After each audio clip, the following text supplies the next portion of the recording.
Hello, gardeners. Thank you for joining us for Mid-American Gardener.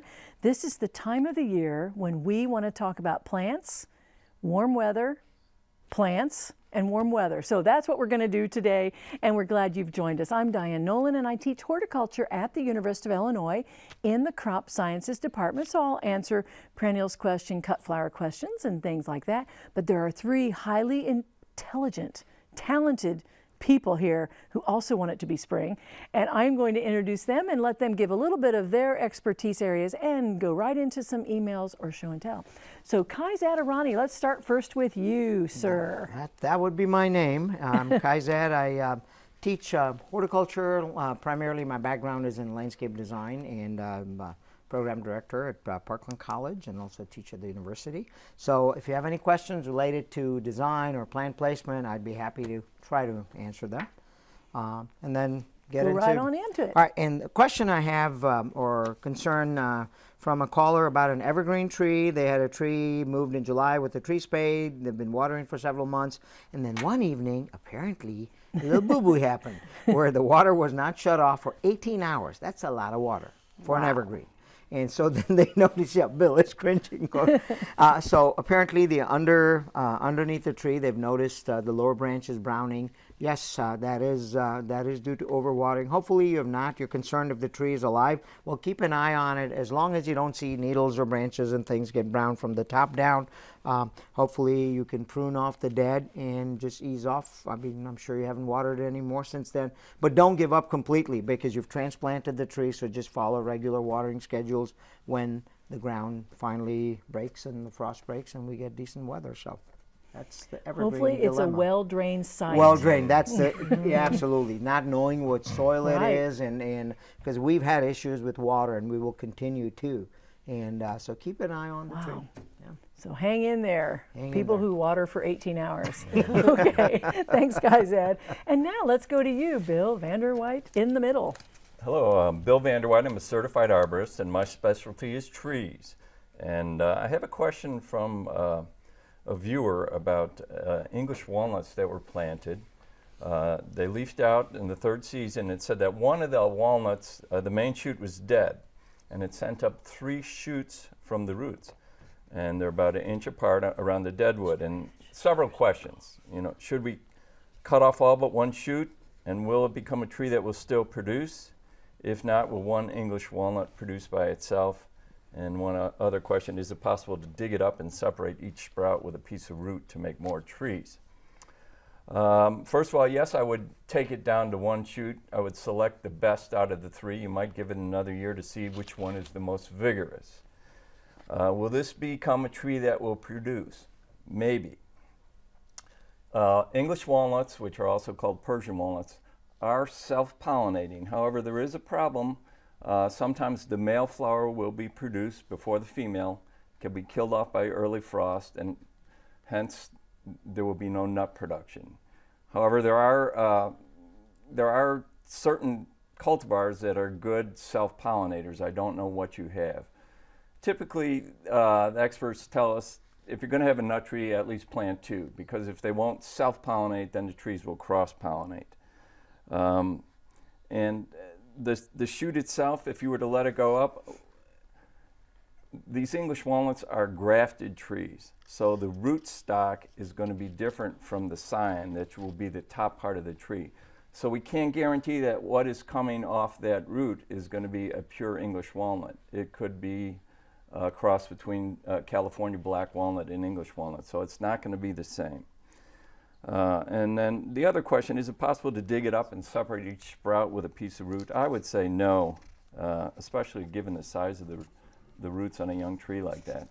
But if you're going to give that tree up and get another tree, you could always experiment and prove me a liar, give it a shot. But I'd be skeptical about the success of that. So interesting that the male and the female flowers can be at different times. Yes, That's yes. very interesting. I think some of the cultivars that some of the Midwestern extension outlets will recommend that are reliably self-pollinating Yes. kind of produce their flowers later in the year, so they're not going to get zapped by the frost. Because in England, they could produce them earlier. Yeah, it's a or maritime other climate. places. Or other Yeah, places, so sure. south of here. Very good. Thank you for that discussion. I learned a lot. Okay, let's go next to you, Jennifer Nelson. Hi, I'm Jennifer Nelson. I am a horticulture educator with U of I Extension, and I brought a show and tell this evening. As Diane put it, I brought spring with me today. This is homework for everybody. Everyone can do this right now, this time of year. You're eager to get out in your garden, but it is way too wet, the soil's too chilly and too wet. Plant some lettuce in pots. It's a great way to just kind of exercise your gardening muscle this time of year. In this pot is red leaf lettuce, and then in this other pot is kale, and all the cool horticulture people are growing kale now, and all the cool people on Food Network are cooking with kale, so you should grow some. You can just go ahead and clip this off as you need it, and it will grow back. You can do that probably 2 or 3 times before the plants are done with. And if you wanted to, you could do some starts to put out in your garden in anticipation of being able to plant in your actual garden. These are toilet paper tubes, and you just cut some slits in the bottom and fold them over and fill them with seed starting mix. And these are lettuce seedlings and kale seedlings. They say you can just go ahead and directly plant these out in the garden. I think this is a little thick. I would peel it back and go ahead and just plant the root ball, because some of these are growing out through the bottom. They're not growing through the cardboard like they promised. But in all of this, you probably have at home. I hope you have toilet paper tubes at home. Very easy, low cost, and seeds of lettuce, you get so many. Oh yeah, absolutely. Start them in a container and make then your own mix. Buy some different leaf lettuces you like, and just plant your own spring mix. So now you can let everyone know to be cool with kale. That's right. That is very trendy. Very good. Thank you, Jennifer. You're welcome. Now, we have a special little Did You Know video, and so we're going to go to that next.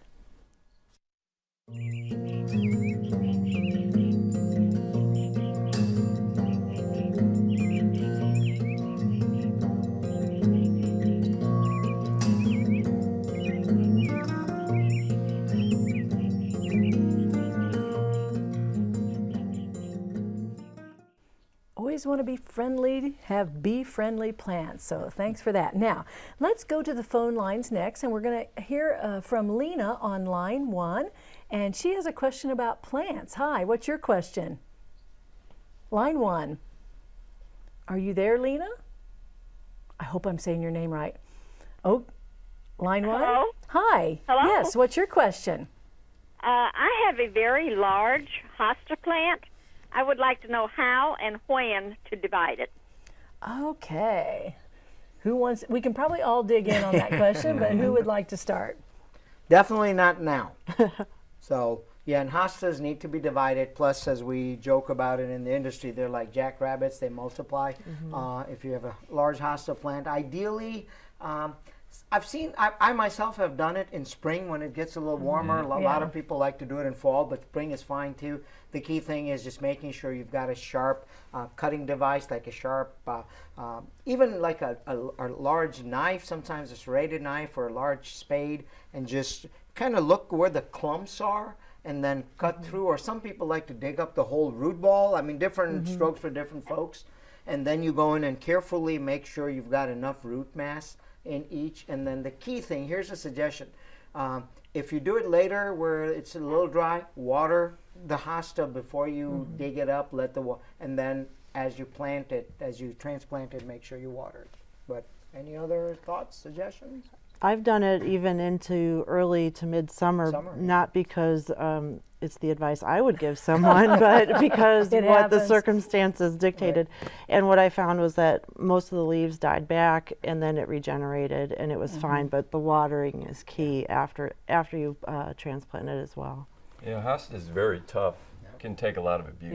Yeah. I've actually had people call me and ask me how to kill them. Yeah. So, so you probably can't go wrong with your technique and timing. Anyone who's calling and wanting to kill a hosta should set them out and say free plants. Free, oh yes. Yeah. Because people do want hostas. Right. Here's another, on a side note, there was a year that I dug up a hosta and then things got crazy, and I actually had them separated but did not get a chance to put it in. I just had it sitting on a piece of burlap. Fortunately, the burlap was a little wet, and literally they sat there. Not advising you to do that, but it sat there for a week, and they survived, and they're thriving now in my side yard. So they do incredibly well. Sure. This is Well, like this true spring, confessions. true confessions. Yeah. This spring, if you want to know the exact stage, it's called the pointed bud stage. If you are going to get to it right away, so it really just comes up like a pointed bud, and that's the springtime. But I know people have done it all seasons, but winter, especially not this winter. Hardy Okay. Well, thank you for that question. We enjoyed the answer, and I knew we'd all enjoy answering that one. Now we're going to go to line 2 next, and Lynn has a question about knockout roses. Hi, Lynn. Hello. Yes, what's your question? We have 3 beautiful knockout roses near our patio, and with the winter the way it is, they've been totally covered with snowdrift. Mm-hmm. And it's getting to be about the time that we should be cutting them back if we're going to. And we were just wondering, should we get the snow off of them, or could we take a hose with warm water or something to melt the snow? What should we do, or should we just leave the snow and let nature take its course? I think this is a question we can answer for many kinds of plants. So, Right. I would not, Go right personally, ahead. would not advise the warm water situation. Not a good idea. Nature does take its course. You can brush them off. I mean, yes, you will see some dieback, and then you can do the pruning a little later. I mean, it's still a little early, but if you get antsy out there, and there are knockouts, again, kind of like the hostas. Pretty resilient plants. You will have some dieback, but yeah, definitely don't get into the warm water thing, because you could end up with damaging the plant with stem rot and so on and so forth. I think you'll actually find that you have less dieback because they've been covered in Yes, snow. it's a protective blanket Right. in a way, yeah. because this was a winter, I think you're going to have to set back some of the things you do at the same time every year. Right. Not this year. Move this your year, calendar back, so yeah, to I would speak, say yeah. look at the plant, not at the calendar. Right. Right. But yes, the snowdrift is the best thing that could happen to most plants, because farther north they get that, and they get less dieback than we do. But maybe not this year. Okay, thank you, Lynn. That was a great question. Yes, I think. Thank you. Thank you so much. We appreciate that question, because a lot of people have that question. Now let's go to line 3 and Philip. Hello there. Line. Hi there. What's your question? I have a question about a wisteria bush. Okay. In fact, I have a question about 2 wisteria bushes. They've been in for 5 years, and I can't get the darn thing to blossom. What do I have to do to get a blossom on a wisteria here? We were just talking about this before the show. Classic Okay. question. Go, Jennifer, and then anyone else. We were just chatting about it. I've heard a lot of different ways to get a wisteria to bloom. One way I heard is you have to stress the plant. So you can try to root prune by using a shovel and kind of stressing it by severing some of the roots around. It also depends what kind of a wisteria it is. And help me here, because isn't there a Chinese wisteria and I a believe there's a couple different Japanese- kinds, so you need Japanese to know which kind you have. Oh, boy. Okay. But trying to stress the plant will sometimes make it feel like, oh my gosh, I might be dying, I better reproduce, and so then it flowers. Also, Okay, isn't great. age a factor? I mean, I've Age heard is a everything factor. from 6 to 9 years Yeah. before they get to the point. That's, So yeah, that's true. again, depends. It's hard to tell. Depends on which kind of wisteria you have. So Yeah. I have heard, 7 years. So we're going to tell you something, Just and it's a wait. 4-letter word. Yeah. Wait. Wait. But you might stress it and wait. I So, think I'll just sharpen my shovel. Sure. okay. To scare it. Okay, yeah, just scare That's it. right. Thank you, Philip. Thank you very much. Bye-bye. Bye. And that was always fun. But we were just talking about that before the show. Let's go to Charles on line 4 next, and it's a question about white fringe tree. Hi there, Charles. Hello. It's a great tree. What's your question? Yes, it's quite mature and has gotten very leggy. My question is, most of the growth now is at the very tips, the very top, and then my question is regarding, is it one of those plants that you happen to know about? Would it take a severe rejuvenation pruning so that I could have it like bush out again, or? Okay, so white fringe tree, it has been my experience to treat it a little bit more like a lilac. And I don't know if any of you have that same experience, but I wouldn't trim the whole thing back. It's a native plant, and I would try taking some of the bigger, larger trunks out first, and usually you say about a third at a time. Works, yeah. I know it'll look a little bit funny, but in 3 years you'll have a rejuvenated plant. So treat it more like a lilac, and it is a great tree. White French tree is a beautiful native. And so I'm looking forward to having mine be that old, so I can do that. But keep it trimmed back about a third at a time. But you take the whole branch down to the base and try to figure out what 1/3 of the whole shrub is and remove that. Okay. And then the next year, the second oldest third, and then the third year, what's left. And you'll have the new growth come in and around, and it will end up being quite attractive. And then maybe wait 5 years and do that again so it doesn't get as old. Anything I left out on rejuvenating? Sounds great. Okay, well, thank you so much. I enjoyed that question a lot. Okay, now let's go to line 5, and Cindy has a holly question. Hi there, Cindy. Hi, I planted a blueprint holly last fall, and it has a couple branches on it that are brown. And I'm just concerned, is that just winter kill? Should I be worried about it since it's a brand new plant? And do I need to fertilize it this year? How many people have seen evergreen hollies with brown on it this year? Okay, so there's 4 of us with our hands being held up. Okay, what should she do? Because we're going to be doing the same things to ours. Prune it Prune out. out. Yeah, prune it out. The brown or dead or dying wood. Definitely fertilize this year. It's a new plant. Make sure it has adequate water. But even really established blueprints holly and any evergreen holly, the high winds and the temperature extremes, even established ones were turning brown. So it's not surprising yours Nothing to be alarmed about. I mean, that's just it's the way just it is, yeah. the way it is. So, but fertilize it. And I'd go easy on the fertilizer though, because It's a people newly sometimes planted. think stress plants fertilize, Right. and sometimes that's the worst thing you can do to a stress plant, because fertilizer is not tree food.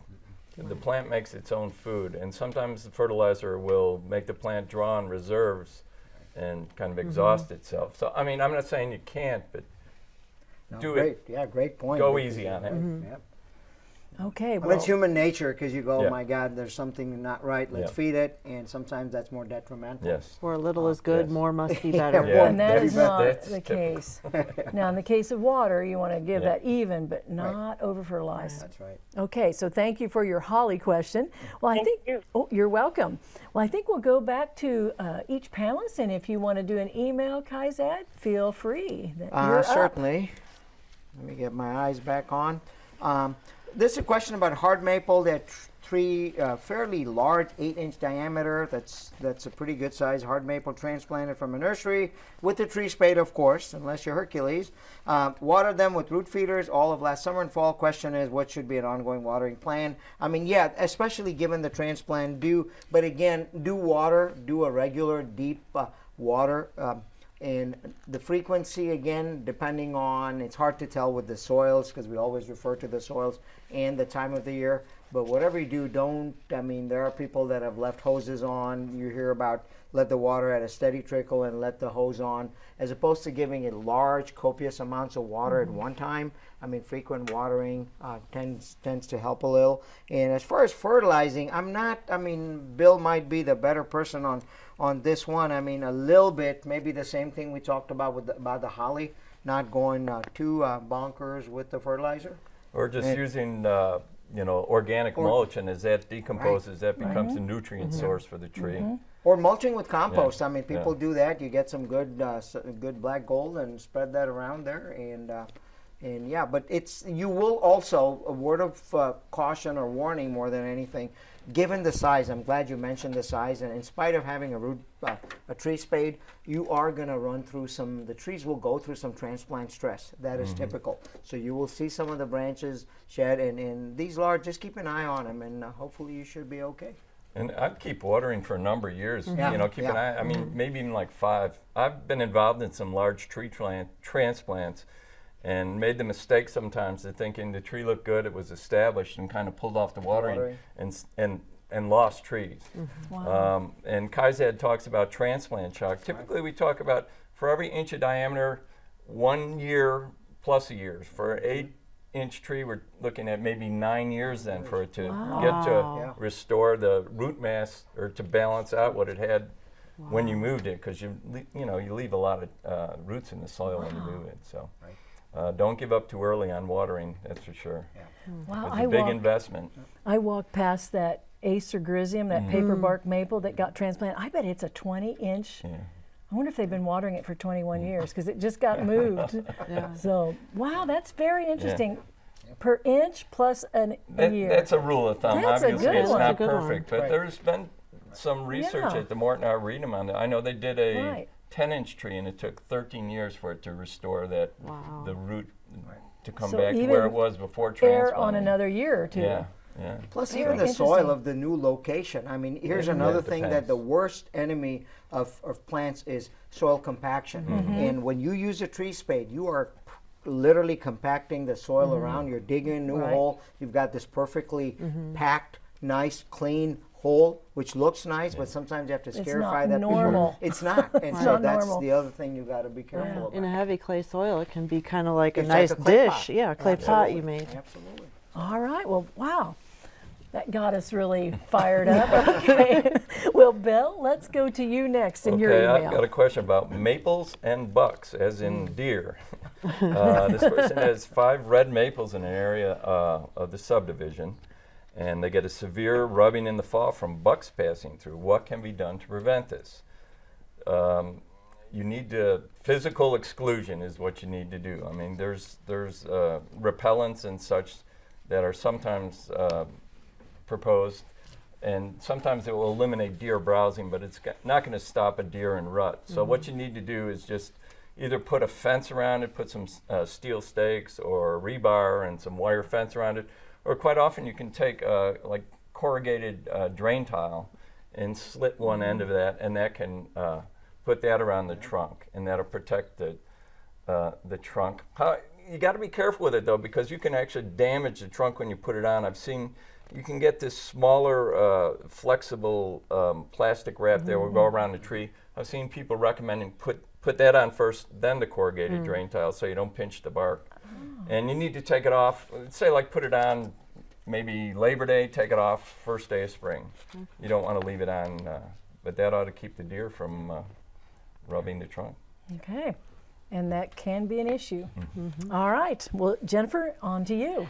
I have a question here on drying flowers. This viewer writes that they've planted blue, pink, and purple hydrangeas. They'd like to dry the blooms.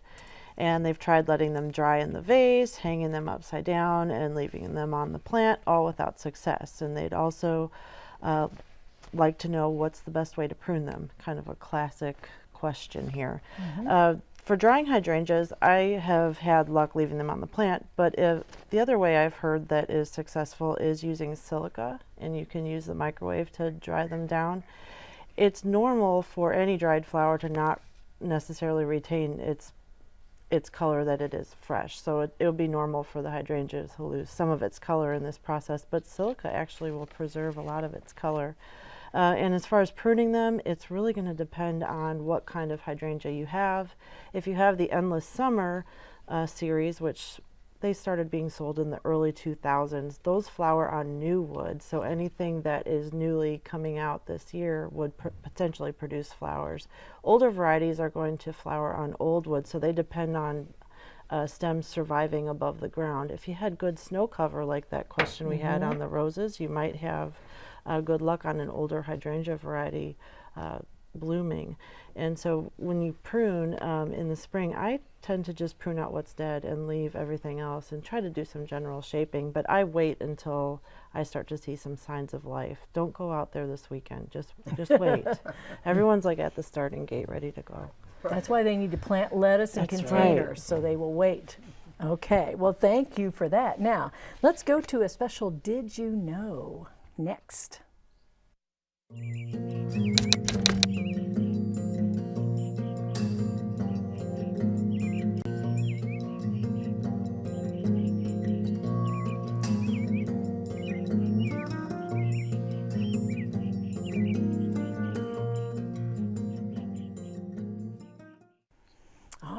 Well, we certainly had a nice range of questions, and we don't really have enough time to go to another question, but we hope all of the viewers will, go to the website or call in next week, because there's always something in the garden, and there's always something to be doing. Just a quick sentence or two, or a word or a phrase. What should they be doing? Plant lettuce. Plant lettuce. Thinking about pruning. Yeah, I You mean, can be if looking. it gets a little warm out there and you actually see some of the snow and the ice go, it's not a bad idea. The only Thinking about concern it. with that is just, making sure Right. that you don't leave any scars. Well, folks, it's just that quick. Thank you for watching. We'll see you next time. Bye-bye.